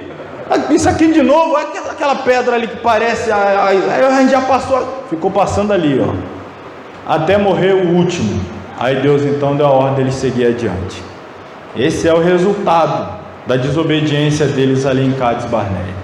A gente vai ver isso aqui semana que vem, a gente vai fechar, falar do Deuteronômio e também fazer um adendo aí sobre o tabernáculo. Semana que vem encerraremos, portanto, o Pentateuco, a gente entrega a prova e assim seguimos avançando, se Deus nos permitir. Amém? Amém. Todo mundo acordado, que bom, bom demais, né? Vamos ficar de pé então, agradecer a Deus para encerrar. E aí semana que vem a gente encerra o livro, nosso livro 9 aí, com a ajuda de Deus. Querido Deus e Pai, graças te damos nessa noite mais uma vez pela bênção que recebemos de estar na Tua casa e temos podido estudar a Tua palavra, aprendendo, ó Pai, um pouco mais sobre a Tua revelação a nós. Agradeço pela vida de cada um que com esforço, empenho, dedicação aqui estiveram, apesar, meu Pai, da luta do dia a dia, da fadiga do trabalho, mas se esforçar estiveram aqui para ouvir a Tua voz. Tenho certeza que sairemos todos abençoados.